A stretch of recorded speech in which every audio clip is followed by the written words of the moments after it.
किया, लेकिन इस्तेमाल करना बेहतर होगा। हमारे बहुत से बड़े और ताकतवर जहाज ईरान की तरफ रवाना हो रहे हैं। तवक्को है कि फौजी कार्रवाई की ज़रूरत ना पड़े। अमेरिकी सदर डोनाल्ड ट्रंप ने कहा कि ईरान के साथ मज़ीद बातचीत का इरादा है। पहले भी ईरान से बातचीत हो चुकी है और आइंदा भी होगी। अमरीकी वज़ीर दिफा ने कहा कि ईरान के पास मुआहिदा करने का मौका था, इसे जौहरी सलाहियत में इजाफा नहीं करना चाहिए था। महकमा दिफा सदर की तवक्कुआत के मुताबिक अमल करने के लिए तैयार है। ईरान के मामले में सदर ट्रंप जो चाहेंगे पेंटागन वही करेगा।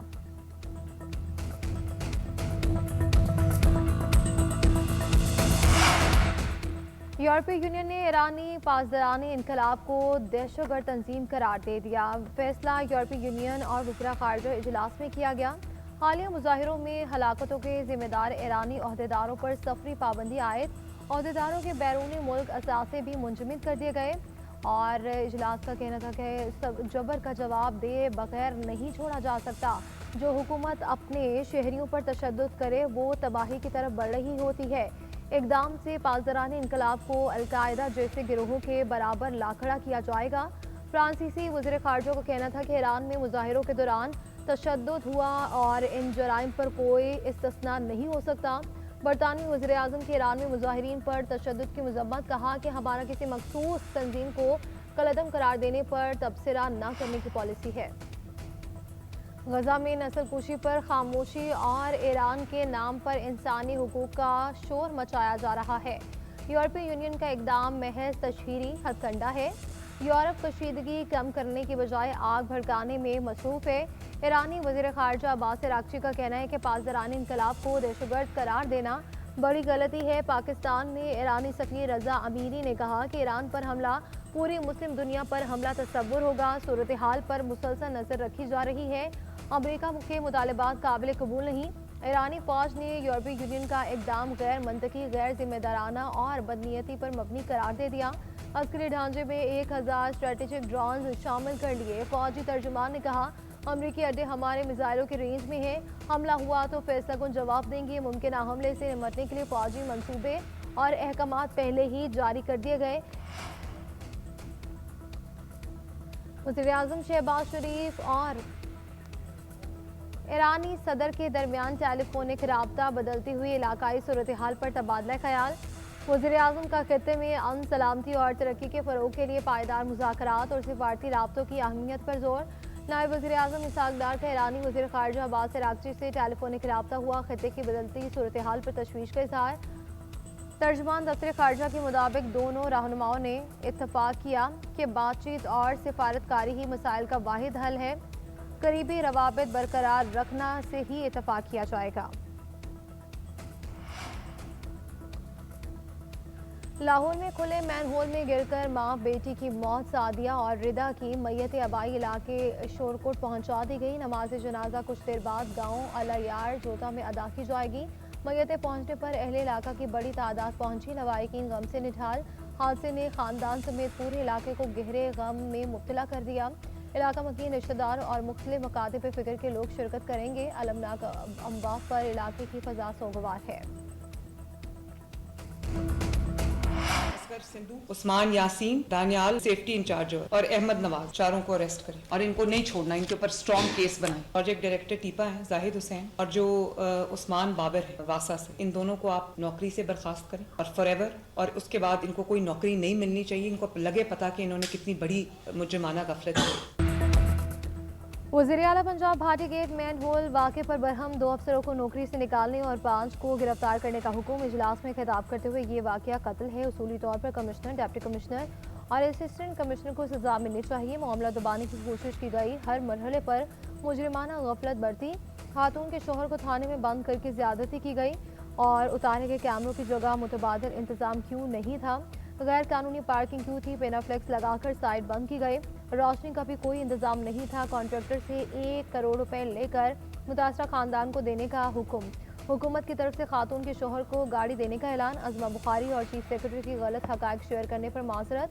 वाक़े का मुकदमा खातून के वालिद की मुद्दत में दर्ज। प्रोजेक्ट मैनेजर, सेफ्टी इंचार्ज और साइट इंचार्ज को नामजद किया गया।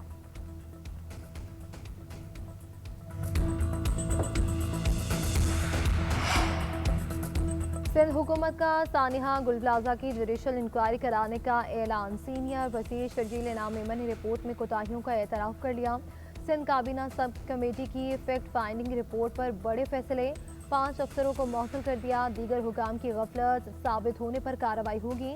सीनियर वजीर शर्जील इनाम मेमन का अदालती तहकीकात के लिए chief justice Sindh high court को खत लिख दिया। खत में सानहे की तहकीकात हाजिर सर्विस जज से कराने की दरख्वास्त। कहा कि रिपोर्ट से पता चला कि गुल प्लाजा में फायर फाइटिंग सिस्टम और दीगर इंतजाम नहीं थे। फायर टेंडर्स को पानी की फराहमी में ताखीर भी हुई। गुल प्लाजा की इंतजामिया ने भी गफलत का मुजाहरा किया। इमारत की गैर कानूनी लीज देने वालों से भी तफ्तीश होगी।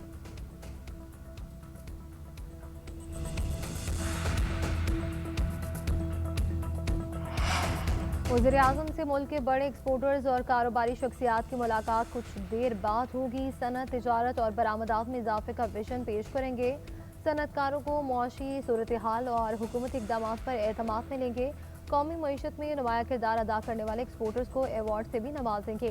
कारोबारी बरादरी को बताया जाएगा कि मुल्क को डिफॉल्ट से निकाल कर इस्तेहकाम तक कैसे लाया जाए। वज़ीर-ए-आज़म मईशत को इस्तेहकाम से तरक्की की जानिब लेकर जाने के लिए मुस्तकबिल का रोड मैप पेश करेंगे। सरमायाकारी को आसान बनाने और बिजनेस फैसिलिटेशन से मुतालिक हुकूमती इक़दाम पर गुफ्तगू होगी।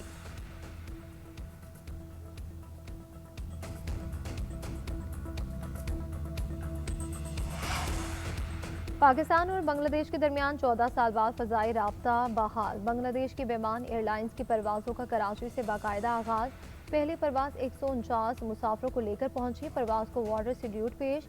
गवर्नर सिंध कामरान खान टिसोरी ने मुसाफिरों को खुशामदीद कहा। इब्तदाई तौर पर ढाका और कराची के दरमियान हफ्तावार 2 परवाज़ें चलाई गई। कराची से ढाका के लिए बेमान की परवाज़ आज रवाना होगी। मीडिया से गुफ्तगू में गवर्नर सिंध ने कहा कि पाकिस्तान बांग्लादेश के साथ मोहब्बत को बढ़ाएगा, तिजारत भी बढ़ेगी। बांग्लादेश के अवाम के सामने भारत का चेहरा बेनकाब हो गया। बांग्लादेश के साथ क्रिकेट में भी साजिश की। भारत आइंदा मैली आंख से देखेगा तो हम दोनों मिलकर मुकाबला करेंगे।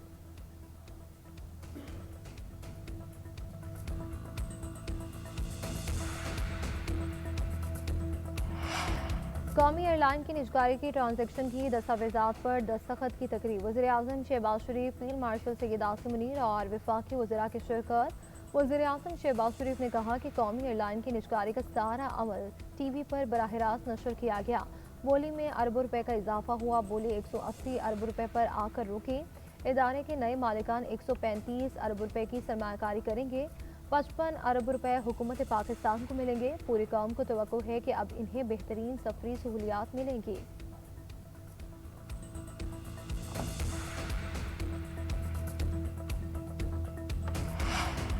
वफाकी वज़ीर इत्तलात अता तारड़ ने बानी PTI के पिम्स अस्पताल में चेकअप की तस्दीक कर दी। मुकम्मल सेहत याब करार दे दिया। कहा कि आंखों के डॉक्टर्स ने बानी PTI की दरख्वास्त पर इनका तिब्बी मुआयना किया। डॉक्टर्स की तजवीज़ पर मजीद मुआयने के लिए इन्हें पिम्स अस्पताल ले जाया गया, जहाँ 20 मिनट की कार्रवाई के बाद इन्हें अडियाला जेल रवाना कर दिया गया। वो बिल्कुल सेहतमंद है। तिब्बी मुआयने की दरख्वास्त बानी PTI नहीं की थी। जेल रूल्स के मुताबिक इन्हें जो सहूलत मुयसर थी सब कुछ इसी के मुताबिक है। बानी से मुलाकातों पर अता तारड़ ने कहा कि उस्मा खान ने जो जेल रूल्स की खिलाफ वर्जी की तो इनकी मुलाकात बंद हुई।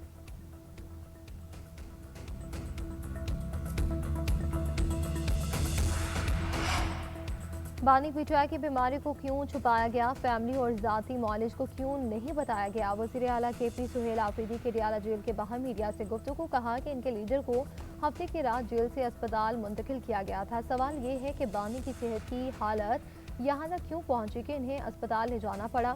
पार्टी के सेक्रेटरी जनरल सलमान अकरम राजा ने कहा कि बानी PTI को खुफिया तरीके से पिम्स अस्पताल ले जाया गया। यकीनन ये ऐसी सूरत हाल थी जिसमें बानी PTI का इलाज जेल में नहीं हो सकता था। तहरीक इंसाफ की कोर कमेटी ने भी फैमिली और वकला की बानी से मुलाकात का मुतालबा कर दिया। कहा कि इन्हें शौकत खानम अस्पताल के डॉक्टर से मिलवाया जाए।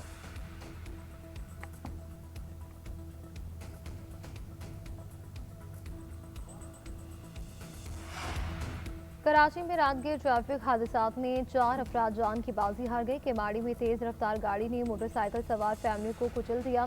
हादसे में मियाँ बीवी और 2 साला बच्चा जाँ बहक अफराद की लाशें सिविल अस्पताल मुंतकिल कर दी गई। बल्दिया टाउन में डंपर की टक्कर से नजम बशीर नामी शख्स जाँ बहक हो गया।